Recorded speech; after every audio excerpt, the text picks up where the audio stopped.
My boyfriend threw acid in my mother's face. Mason threw industrial cleaning solution in my mother's face during what was supposed to be my college graduation dinner. The restaurant erupted into absolute chaos as my mother collapsed screaming while her skin literally bubbled and peeled away from her skull.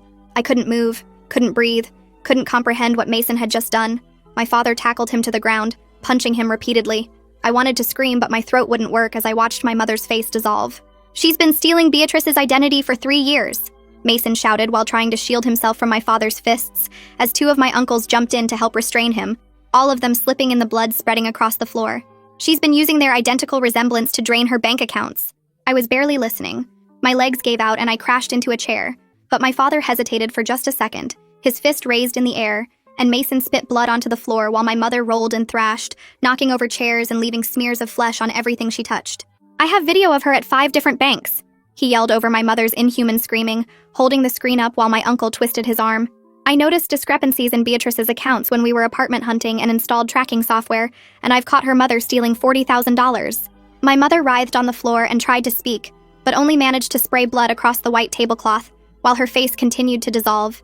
And even through the destroyed flesh, I could see something in that look that made my stomach drop because it wasn't denial. It was rage at being caught. "Those accounts are family money!" She finally shrieked through her melted mouth, the words barely human. "Mom?" I whispered, but I couldn't hear my own voice over the chaos of people screaming and crying and calling 911, while my mother's face kept bubbling and peeling like plastic in a fire. My father grabbed the phone from Mason with hands covered in my mother's blood and skin, staring at the screen where my mother was clearly at an ATM wearing my clothes, and his face went white.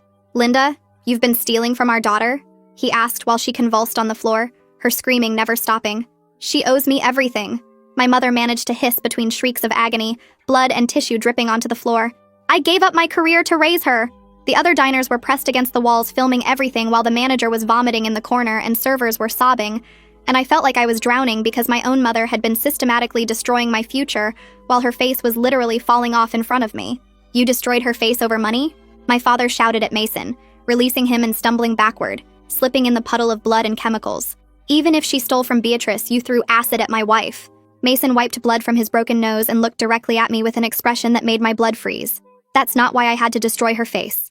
Everyone went silent except for my mother's whimpering and the sound of her skin sizzling, and I heard myself ask, "What do you mean that's not why?" "I followed her to a P.O. box yesterday," Mason said quietly. "Check her purse." My mother started shrieking even louder and trying to crawl toward her bag, leaving a trail of dissolved flesh, but my father got there first and dumped it onto the floor where a small glass vial rolled out. "That's ricin," Mason said, his voice deadly calm now while chaos continued around us. "She was going to poison Beatrice at the mother-daughter spa trip next week,